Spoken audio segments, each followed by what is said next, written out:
بلا تاخیر آپ کے بھرپور نعروں کی گونج میں دعوت خطاب دوں گا۔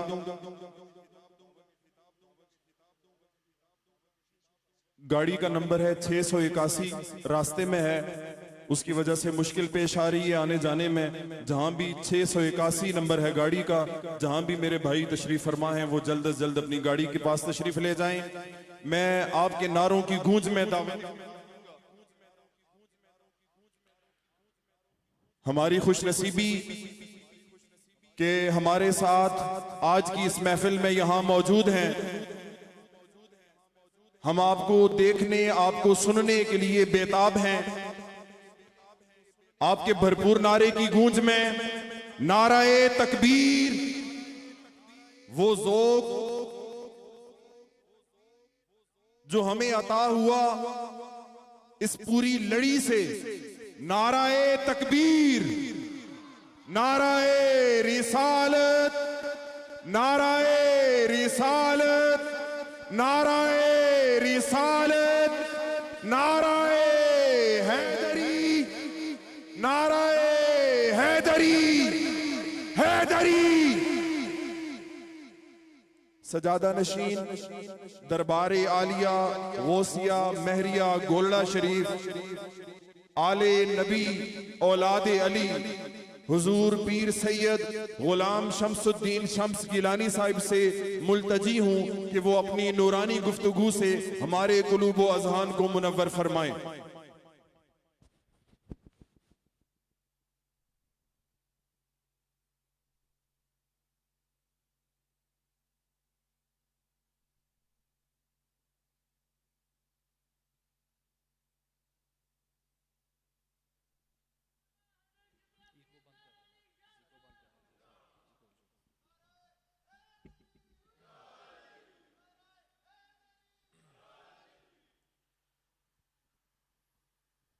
نحمده ونصلي ونسلم على رسوله الكريم اما بعد فاعوذ بالله من الشيطان الرجيم بسم الله الرحمن الرحيم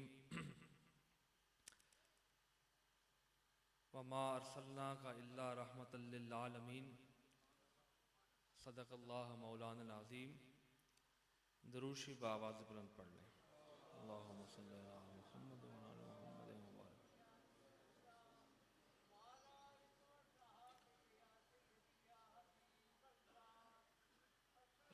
تمام حمد و ثنا کے لائق، تمام حمد و ثنا کے کوشایاں، مالک کل، مالک لم یزل،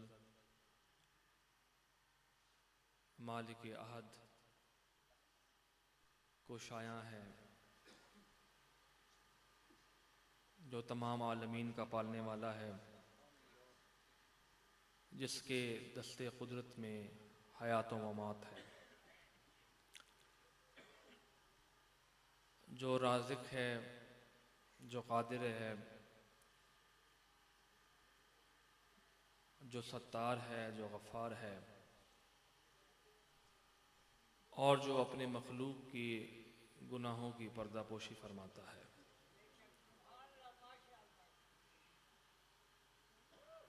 اور درود و سلام بر سید الاولین والآخرین، شافع معشر، ساقی کوثر، جناب محمد مصطفیٰ احمد مجتبیٰ صلی اللہ علیہ وسلم کی ذات و برکات پر، اور ان کی مطہر آل پر اور اصحاب پر۔ معزز سامعین و ناظرین، آج کی یہ تقریب، آج کی یہ مجلس، آج کی یہ محفل عید میلاد مصطفیٰ صلی اللہ علیہ وسلم کے حوالے سے انعقاد پذیر ہے، اور میں یہ دیکھ رہا ہوں کہ یہاں کافی تعداد میں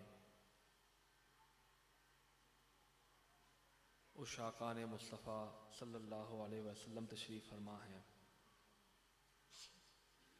اور یہ گھڑیاں یہ لمحات یقیناً باعث سعادت ہیں کہ اللہ تعالیٰ نے ہم سب کو اس مقدس محفل میں، جس میں اللہ اور اللہ کے محبوب کا ذکر ہو رہا ہے، ذکر خیر ہو رہا ہے، اس میں ہم سب شریک ہیں۔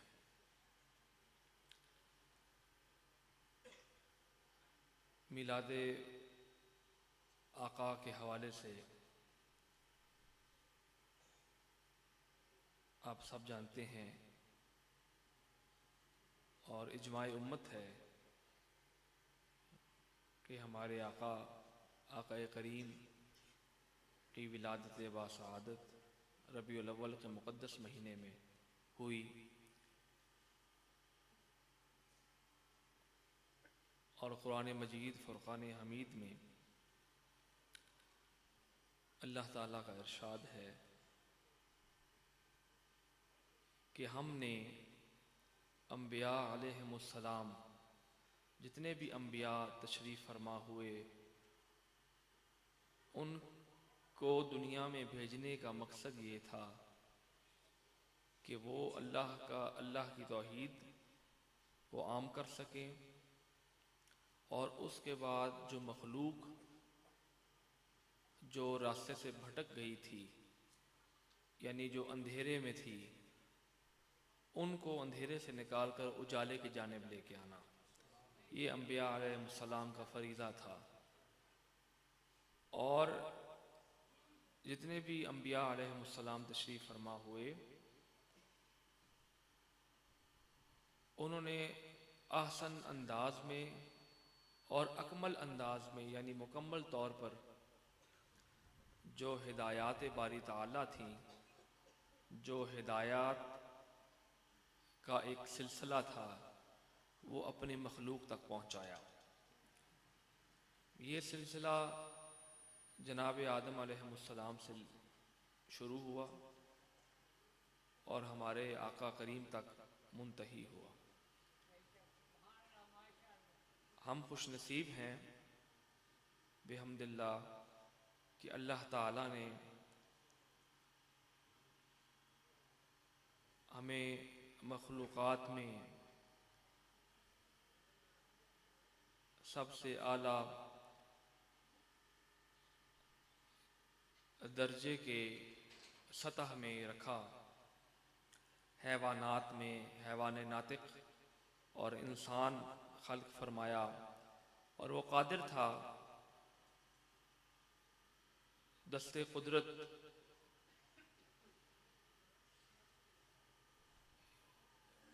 یہ چاہتی تھی، اور اس نے چاہا کہ ہمیں انسان خلق فرمائے، اور اس کے بعد اللہ نے یہ بھی چاہا، اور اللہ کا یہ احسان ہے کہ اس نے ہمیں ایمان کی دولت نصیب فرمائی۔ اگر وہ ہمیں کسی اور مذہب میں یا کسی اور گھر میں یا غیر مسلم کے گھر میں پیدا کر دیتا تو کوئی اجارہ داری نہیں تھی، یا اس کا کچھ بھی ہم حل نہیں نکال سکتے تھے، یہ اللہ کی مرضی تھی۔ لیکن اللہ نے ہمیں سب سے پہلے اس کا کرم کہ انسان بنایا، پھر اس کے بعد مسلمان بنایا، پھر اس کے بعد اللہ کا یہ کرم بارہائے کرم کہ اس نے ہمیں اس نبی کا امتی بنایا جو اول بھی ہے اور جو آخر بھی، جو اول بھی ہے جو آخر بھی۔ یعنی ظاہری صورت میں وہ اگرچہ ان کا بعثت یا ان کا ظاہر ہونا وہ اللہ کو منظور نہیں، لیکن احادیث طیبہ میں آتا ہے کہ جب ابھی آدم علیہ السلام کو مٹی اور پانی اور ہوا ان کے مراحل سے، یعنی خلق تخلیق کے مراحل سے وہ اس میں مصروف تھے، تو اس وقت بھی ہمارے آقا نبی تھے، اس وقت بھی نبوت کا جو تاج تھا وہ ہمارے آقا کے پیشانی اتھر پر نمایاں تھا اور چمکا ہوا تھا۔ تو اس حوالے سے آپ لوگ میلاد مناتے ہیں، ہم لوگ میلاد مناتے ہیں، تو یہ صرف احادیث طیبہ میں آتا ہے کہ حضور ہر پیر کے روز روزہ رکھتے تھے۔ صحابہ کرام نے استفسار فرمایا اور عرض کی کہ اس سوموار کے روزے کا رکھنے کا مقصد ہمیں بھی تعلیم فرمائیں۔ تو حضور نے ارشاد فرمایا کہ سوموار کے دن یعنی پیر کے دن میں پیدا ہوا اور آپ کا وصال بھی پیر کو ہے۔ یہ مقدس دن ہے اور یہ مقدس مہینہ ہے، اور یہ لوگ جو میلاد مناتے ہیں وہ آپ کی آمد پر میلاد مناتے ہیں کہ آپ، کیونکہ میں نے جو آیت پڑھی ہے اس میں اللہ تعالیٰ ارشاد فرماتا ہے وَمَا أَرْسَلْنَاكَ إِلَّا رَحْمَةً لِّلْعَالَمِينَ، کہ اے میرے محبوب محمد، ہم نے آپ کو تمام عالمین کے لیے رحمت بنا کر بھیجا، صرف اس دنیا کے لیے نہیں۔ یہ قید صرف اس دنیا کے لیے نہیں، ایک عالم وہ ہے جس میں ہم رہ رہے ہیں اور جو ہماری نظروں میں یا ہماری بصارت کو احاطہ کر سکتے ہیں، یعنی ہم اس کو دیکھ سکتے ہیں، یہ دنیا۔ لیکن اس کے علاوہ بھی ہزاروں عالمین ہیں۔ سائنس نے ترقی کر کے یہ دریافت کیا ہے کہ دنیا کے علاوہ بھی کئی ہزاروں سیارے ہیں، گلیکسیز ہیں جو موجود ہیں، جو ابھی تک لوگوں کو ادراک ہی نہیں ہے۔ یہ آپ حضور سب کے لیے ایک ایک ذرے کے لیے سراپا رحمت بن کر آئے ہیں۔ تو یہ خوش نصیبی ہے ہم سب لوگوں کی کہ اللہ نے ہمیں اس نبی کا امتی بنایا جو اول بھی ہیں اور جو آخر بھی ہیں۔ آخر ان معنی میں کہ نبوت کا سلسلہ اب حضور کے بعد ختم ہو چکا ہے، حضور تک تھا نبوت کا سلسلہ، جناب آدم علیہ السلام سے چلتے ہوئے نبوت کا مقدس یہ فریضہ اور منصب تمام انبیاء علیہ السلام سے ہوتے ہوئے ہمارے آقا تک پہنچا۔ اور حضور کا ارشاد گرامی ہے، ترمذی شریف کی غالباً حدیث ہے کہ حضور کا ارشاد گرامی ہے کہ حضور نے فرمایا کہ انا خاتم النبیین لا نبی بعدی، او کما قال صلی اللہ علیہ وسلم۔ آپ نے ارشاد فرمایا کہ میں خاتم النبیین ہوں اور میرے بعد کوئی نبی نہیں آئے گا قیامت تک۔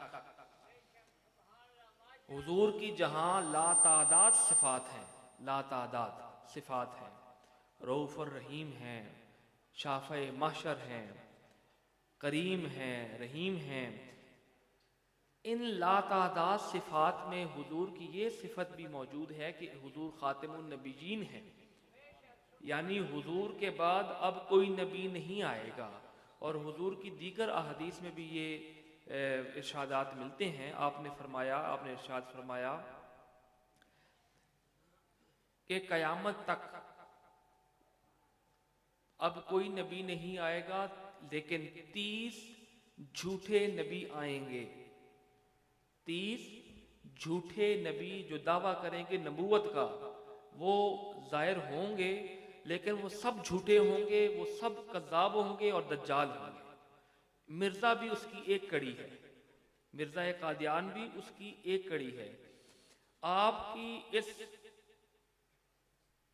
صفت کبریٰ ختم نبوت کے حوالے سے آج ہمارا اس مجلس میں بیٹھنے کے حوالے سے میلاد شریف کے ماشاءاللہ نعتیں ہوتی ہیں، کچھ وہ عقیدت و محبت کا ایک سما ہوتا ہے، لیکن کچھ چیزیں ایسی ہوتی ہیں کہ جو پیغام آپ لے کے جائیں، یعنی نعتیں تو ہم ہیں ہی نعتیں والے، ہم خود نعتوں ہمارے یعنی رگوں پہ میں نعتیں ہیں، ہمیں نعتوں سے، ہمارے نعتوں سے ہمارے روح کو تسکین ملتی ہے اور قلوب و اذہان منور ہوتے ہیں. لیکن کچھ ایسے ہیں آج کل کے باطل فرقے اور باطل مذاہب بالخصوص کہ وہ متحرک ہیں، وہ لوگوں کو، وہ سادہ لوگ مسلمانوں کو اس انداز میں گمراہ کر رہے ہیں اور ان کو قادیانیت کی دعوت دے رہے ہیں. آپ کے علاقوں کے علاوہ ماشاءاللہ یہاں تو اہل سنت مسلمان کافی ہیں الحمدللہ، ویسے میں کہہ رہا ہوں کافی علاقے ہیں جہاں یہ اپنے بچوں تک یہ بات پہنچائیں کہ ہم حضور کی جتنی بھی صفات ہیں ہمارا ان پر ایمان ہے کہ اللہ نے حضور کا ذکر اتنا بلند کر دیا ہے کہ وَرَفَعْنَا لَكَ ذِكْرَكَ، کہ اب قیامت تک آپ کا ذکر، قیامت سے آگے بھی آپ کا ذکر بلند ہے. آپ کے ذکر میں کسی قسم کی کمی یا تخفیف ممکن نہیں. کیوں؟ کہ آپ کا ذکر خود اللہ نے بلند فرما دیا ہے، اور جس کا ذکر اللہ بلند فرما دے اس کا ذکر کوئی پستہ نہیں کر سکتا. تو ہمارے آقا ہیں ہی مالک کونین اور انبیاء کے سردار. اس حوالے سے آپ اپنے بچوں کو یہ ضرور تعلیم کریں اور ان کو ان مدارس میں بھیجیں جہاں ان کو دین کی صحیح معنوں میں تعلیم دی جا سکے. فرقہ واریت یا اس قسم کی فضا میں ان کو مت بھیجیں، ان کو دین کی صحیح تعلیم کے مدارس میں بھیجیں جہاں ان کو اللہ اور اللہ کے رسول کا پیغام ملے. جتنے بھی فرقے ہیں کم از کم آپ اس ایک بات پہ تو ہے نا، ہمارا سب کا کلمہ تو ایک ہی ہے نا، ہمارا اللہ ایک ہے، ہمارا نبی ایک ہے، ہمارا تمام انبیاء علیہ السلام پر ایمان ہے، آسمانی کتب پر ایمان ہے، ہمارا روز قیامت پر ایمان ہے. تو آپ اپنے فرقوں میں الجھ کر اور ان سے یہ تکفیر کے اور کفر کے فتوے نہ لگائیں. آپ اپنے بچوں کو دیگر جو باطل مذاہب ہیں ان سے بچائیں. اپنے بچوں کو وہ تعلیم دیں کہ جو اہل سنت کے اور جو قطعی طور پہ ثابت ہیں، یعنی قرآن مجید کی تعلیم دیں. اس حوالے سے میں یہ سمجھتا ہوں کہ ہم سب اس بات پر الحمدللہ یہاں اکٹھے ہیں کہ ہم سب اللہ کی توحید پر بھی، اللہ کی وحدانیت پر بھی مکمل ایمان رکھتے ہیں. اللہ کی ذات و صفات میں اس کا کوئی شریک نہیں ہے، وہ وحدہ لا شریک ہے. اور جتنے بھی اس نے انبیاء علیہ السلام بھیجے ہیں ان پر، ان کی نبوت پر ہمارا مکمل ایمان ہے، اور آسمانی صحیفے اور آسمانی کتابیں جو نازل ہوئیں وہ سچی ہیں، برحق ہیں، اور ہمارا ان پر بھی ایمان ہے. ہمارا آج کا مسئلہ یہ ہے کہ ہمارے اندر قوت برداشت نہیں. ہم دوسروں کو، اپنوں کو، جو شاید کچھ تھوڑے سے راستہ ان کا الگ ہو گیا ہے لیکن ہم نے ان کے لیے واپس لوٹنے کا دروازہ ہی نہیں رکھا. یعنی کفر کے فتوے اور انتہا پسندی، شدت پسندی، یہ اہل سنت کا معیار نہیں ہے. اہل سنت دلوں کو ملانے والے ہیں، اہل سنت دلوں کو ملانے والے ہیں، یعنی قربت پیدا کرنے والے ہیں، دوری پیدا کرنے والے نہیں ہیں. اپنے بچوں کو حسن اخلاق سکھائیں، اور میلاد کا مقصد بھی یہی ہے کہ ہم اپنے بچوں کو حضور کی سیرت کا مطالعہ کرائیں. سیرت طیبہ کا مطالعہ ہونا چاہیے بچوں کو کہ حضور کی سیرت طیبہ کیا تھی، حضور کا اخلاق کیا تھا، اور حضور کا رہن سہن کیسا تھا. ہم حضور کی شریعت پر ایمان رکھتے ہیں اور اتباع کرتے ہیں تو حضور کی سنت پر بھی چلے نا. یہ بھی ہمارے اوپر ہم نے ہی کرنا ہے نا. اللہ نے ہمیں اتنی بلندیوں سے اور اتنی عظمتوں سے ہمیں نوازا ہے. جیسے میں نے پہلے بتایا آپ کو، حضور کا امتی کم ہونا کوئی کم بات ہے، لیکن ضروری یہ بات ہے کہ ہم حضور کے ان طریقوں پر بھی چلیں نا جو حضور ہمیں تعلیم فرما گئے ہیں. تو اس حوالے سے آپ سب ماشاءاللہ ذوق والے ہیں، اور میں یہ سمجھتا ہوں کہ الحمدللہ ساروں کے دلوں میں، ساروں کے اذہان میں شمع رسالت روشن ہے. اور یہ وہ بارگاہ ہے جہاں بڑے بڑے فقیروں نے اور بڑے بڑے دانشوروں نے اور بڑے بڑے عالم حضرات نے اس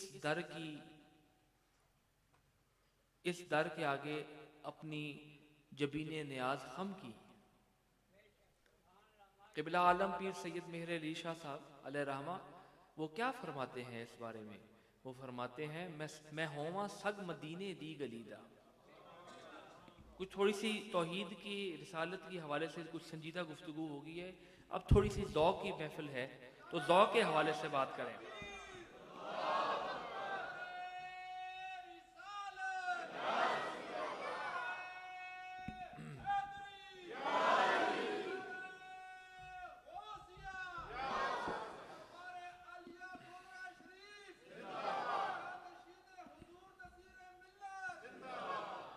صرف داد لینا مقصود نہیں، میں یہاں اللہ اور اللہ کے رسول کے لیے آیا ہوں.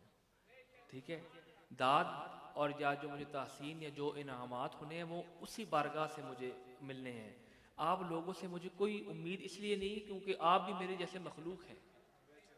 دینے والی ذات اللہ ہے، اللہ کی ہے، اور اللہ کی رسول جو نعمتیں ہوتی ہیں دینے والا اللہ ہے اور تقسیم کرنے والے ہمارے آقا ہیں. تو مجھے جو بھی خیرات ملنی ہے ان بارگاہوں سے ملنی ہے. تو قبلہ عالم فرماتے ہیں کہ میں ہواں سگ مدینے دی گلیدہ، میں ہواں سگ مدینے دی گلیدہ، اہا رتبہ ہے ہر کامل ولیدہ. یعنی ولایت کا جو یہ سلسلہ ہے، ولایت کا جو ایک طریق ہے، یہ جتنے بھی طریقہ ہیں تصوف کے، جب تک آپ کملی والے کی چوکھٹ پہ اپنی جبینیں، اپنی پیشانییں عقیدت سے خم نہیں کریں گے، اللہ اس وقت تک آپ کی طرف انعام نہیں کرے گا. کوئی انعام بھری نظر آپ کی جانب نہیں اٹھے گی، کیونکہ آپ سراپا رحمت ہیں. تو اللہ نے اپنا ذکر اور اپنے آقا کا ذکر، اپنا اور اپنے آقا کا ذکر ساتھ ساتھ رکھا ہے. ورفعنا لک ذکرک میں مفسرین نے کرام نے یہ بھی بیان فرمایا ہے کہ اللہ تعالی عز و جل نے اس آیت سے مفسرین نے یہ بیان کیا ہے کہ اللہ نے اپنا ذکر، یعنی دن میں جو 5 وقت آپ اذان دیتے ہیں، جو 5 وقت آپ اذان سنتے ہیں یا دیتے ہیں، اس وقت بھی جب آپ اللہ کی وحدانیت کا اقرار کرتے ہیں، ساتھ ہی ساتھ آپ حضور کے اوپر ایمان کا بھی آپ اعلان کرتے ہیں. یعنی جہاں اذان ہوتی ہے، جہاں اس کو وحدہ لا شریک کا اقرار کرتے ہیں آپ، اسی وقت آپ محمد رسول اللہ کی نبوت اور رسالت کا بھی اقرار کرتے ہیں. تو یہ ہے وہ مرتبہ خاص جو اللہ نے اور کسی نبی کو نہیں عطا فرمایا، صرف حضور کو عطا فرمایا کہ جب جہاں جہاں اللہ کا ذکر ہوگا وہاں وہاں اللہ اپنے محبوب کا ذکر کرے گا.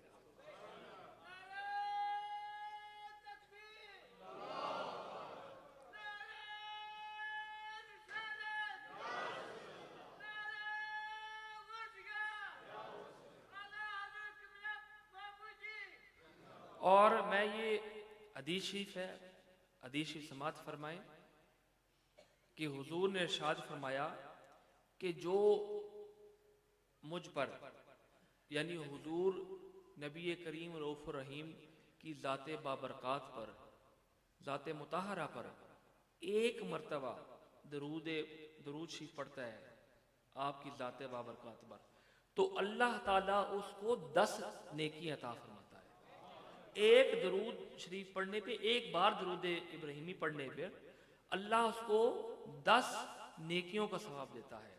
اور ایک اور حدیث شریف میں آتا ہے کہ حضور نے ارشاد فرمایا کہ جو مجھ پر درود شریف پڑھتا ہے اور کثرت سے درود شریف پڑھتا ہے اور بالخصوص جمعے کے دن درود شریف پڑھتا ہے تو وہ قیامت میں میرے ساتھ سب سے قریب ہوگا۔ نعت حضور کی تعریف ہے اور یہ حضور کا قول ہے، یعنی یہ زبان رسالت کے الفاظ ہیں، یہ میرے الفاظ نہیں ہیں۔ تو جیسے آپ پورے انہماک کے ساتھ اور پورے دل جمی کے ساتھ نعت سنتے ہیں یا مناقب سنتے ہیں، یہ بھی حضور کا فرمان ہے، اس کو بھی پورے آپ ذہنوں اور دلوں میں اتاریں کہ حضور پر کثرت سے درود شریف پڑھا کریں۔ اور ابھی بھی پڑھیں، آپ درود شریف پڑھیں، ابھی محفل جاری ہے، درود شریف پڑھیں۔ اللہم صلی علی محمد وعلی آل محمد وبارک وسلم۔ دیکھیں اللہ نے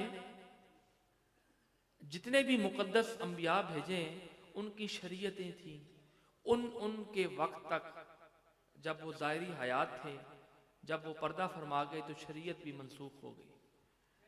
اب کیونکہ نبوت کا سلسلہ تو منسوخ ہو گیا ہے، یعنی اب حضور کے بعد تو نبی کوئی نہیں آئے گا، کیونکہ یہ قرآنی اور ایمانی فیصلہ ہے، لیکن شریعت وہی چل رہی ہے، یعنی ابھی بھی شریعت محمدیہ چل رہی ہے اور قیامت تک محمدیہ ہی چلے گی، کیونکہ اب نہیں کوئی شریعت آئے گی نہیں، اور شریعت اس لیے نہیں آئے گی کہ کوئی نبی نہیں آئے گا، یعنی نبی آئے گا تو شریعت آئے گی نا، اب کوئی نبی نہیں آئے گا تو اب شریعت بھی کوئی نہیں آئے گی۔ اب اس سے ثابت یہ ہوا کہ اب جیسے شریعت زندہ ہے، شریعت لانے والا نبی بھی زندہ ہے، شریعت لانے والا نبی بھی زندہ ہے۔ فاضل بریلوی نے ایسے تو نہیں کہا تھا تو زندہ ہے واللہ، تو زندہ ہے واللہ میری چشم عالم سے چھپ جانے والے۔ فاضل بریلوی کو آپ ہمارے بہت بریلوی حضرات ان کو نوٹ کرتے ہیں اور ان کا حوالہ دیتے ہیں، میں بھی دے رہا ہوں، ان کے حوالے دے رہا ہوں اور ان کے حوالے سے ہی دے رہا ہوں کہ فاضل بریلوی نے کتنے عقیدت و احترام کے پیرائے میں اپنا عقیدہ بیان کر دیا کہ تو زندہ ہے واللہ، تو زندہ ہے واللہ میرے چشم عالم سے چھپ جانے والے، کہ حضور کی شریعت بھی زندہ ہے، حضور کی شریعت بھی زندہ ہے اور حضور خود بھی اپنی قبر اطہر میں زندہ ہے، کیونکہ اللہ تعالیٰ نے یہ قرآن میں ارشاد فرمایا ہے کہ انبیاء علیہ السلام کے جسموں کو مٹی نہیں کھا سکتی، وہ محفوظ ہیں، وہ محفوظ ہیں، ان کی ارواح محفوظ ہیں، ان کی اجسام محفوظ ہیں۔ تو جیسے ہمارے نبی زندہ ہیں ویسے ہمارے نبی کی شریعت بھی زندہ ہے۔ تو آپ کتنے خوش نصیب ہیں کہ 1400-1500 سال گزر گئے ہیں، 1400-1500 سال گزر گئے ہیں، لیکن آپ اس نبی پر ایمان لاتے ہیں، لا رہے ہیں اور لایا ہے جس کو آپ نے خود نہیں دیکھا، لیکن وہ ہمیں دیکھ رہے ہیں، لیکن وہ ہمیں دیکھ رہے ہیں۔ ہم ان کو، کیونکہ ہماری نگاہوں میں یا ہماری نظروں میں یا بصارتوں میں وہ تاثیر نہیں یا وہ قوت نہیں کہ ہم ان کو دیکھ سکیں، یہ بے ادبی ہے، یہ بے ادبی ہے کہ ہم ایسی ہستیوں کو دیکھنے کی تاب ہم میں ہے ہی نہیں، کیونکہ ہم گناہگار لوگ ہیں بھائی۔ تو اللہ نے ان کو ایسی حفاظت میں اور ایسی معصومیت میں اور ایسی مطہر حالے میں ان کو گھیرا ہوا ہے کہ وہ خود بھی زندہ ہیں اور ان کی شریعت بھی زندہ ہے، اور آپ اس اس نبی کا کلمہ پڑھتے ہیں جو زندہ و جاوید اپنی قبر انور میں ہم اپنی تمام امت کے احوال دیکھ رہے ہیں، تمام امت کے احوال دیکھ رہے ہیں اور شافع معاشر ہیں. تو ہمارا عقیدہ یہ بھی ہے کہ الحمدللہ جب میدان محشر ہوگا، میرا اپنا نعت کا شعر ہے، اس منظر کو میں نے باندھا ہے کہ جب گناہگاروں کا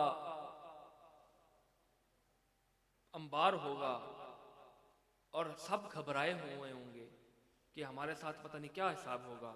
یہ تو وہ روز جزا ہے جہاں انبیاء علیہم السلام بھی تھوڑے سے گھبرائے ہوئے ہوں گے اور آثار نظر آئیں گے، حالانکہ ان سے کوئی کسی قسم کی کوئی لغزش یا کوئی گناہ مرتکب نہیں ہوا، لیکن اللہ کے جلال کے آگے وہ لرزہ ہوں گے. تو اگر انبیاء علیہم السلام لرزہ ہو سکتے ہیں جن سے کوئی کسی قسم کی کمزوری سرزد نہیں ہوئی، تو ہمارے جیسے گناہگاروں کا عالم کیا ہوگا؟ تو اس وقت کو منظر کو میں نے باندھا ہے کہ جب ہم گناہگار پریشان حال ہوں گے تو اس وقت ہمیں ایک آسرا ہوگا، ایک امید ہوگی، اور امید سے بڑھ کر یقین ہوگا کہ ہم گناہگار ضرور ہیں لیکن ہم آقا کی امتی ہیں، ہمارا آقا اللہ سے خود ہماری سفارش فرما لے.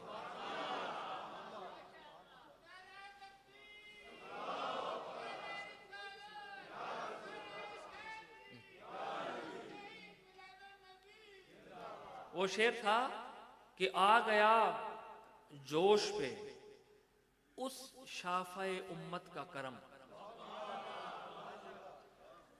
ہم جب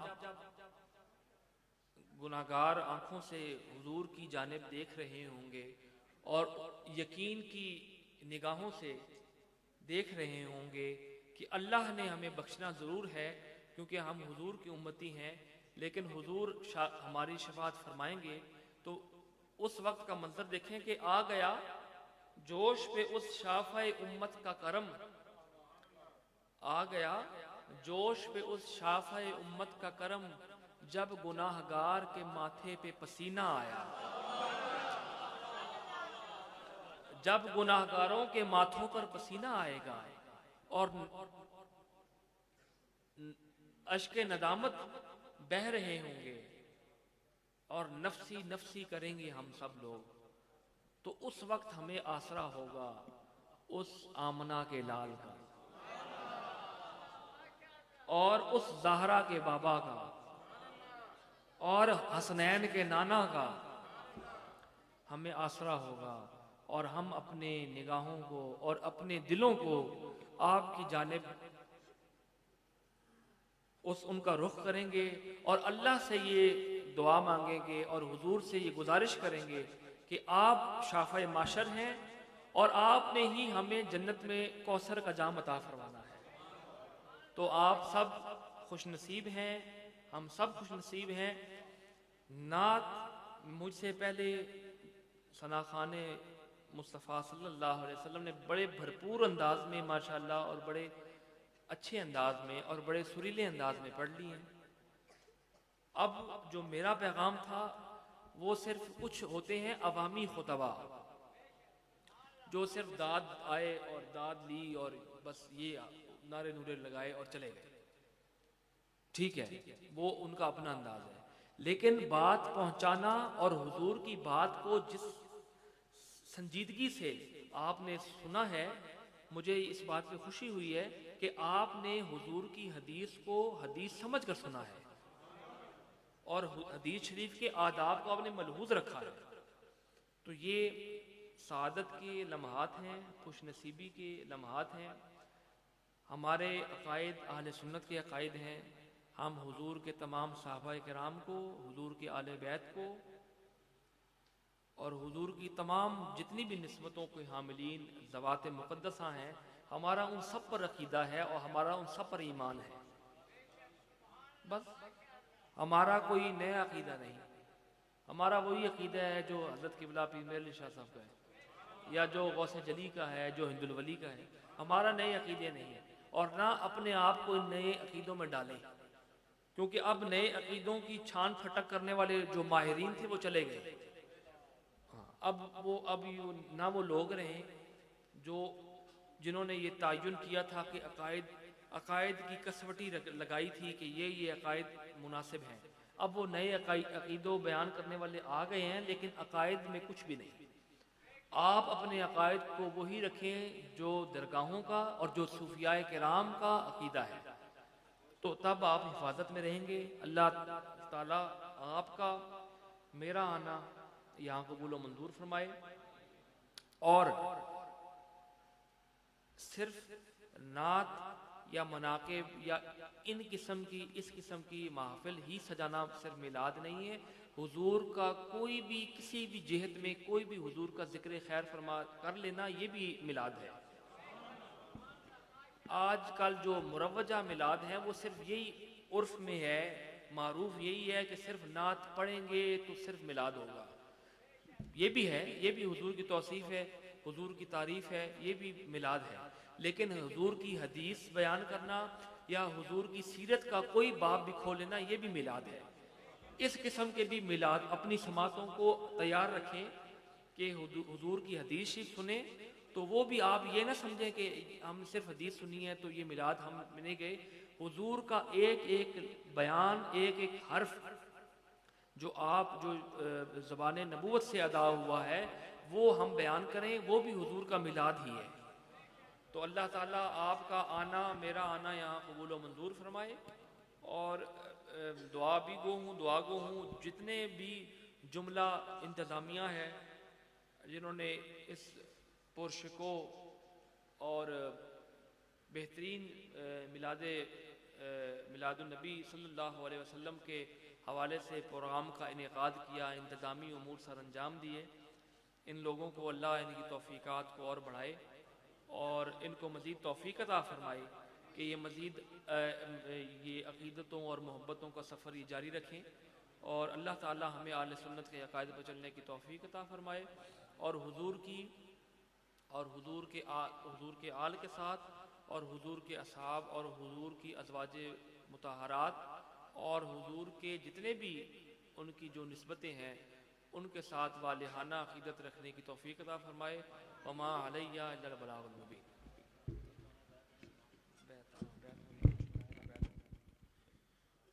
کسی سنگی پیر صاحب دا بیعت ہونا ہے یا مرید ہونا ہے تے اتھے بیٹھ کے ہی ہاتھ کھڑا کرو، آپ بیعت فرما سن۔ دروشی بھی 5 وقت کی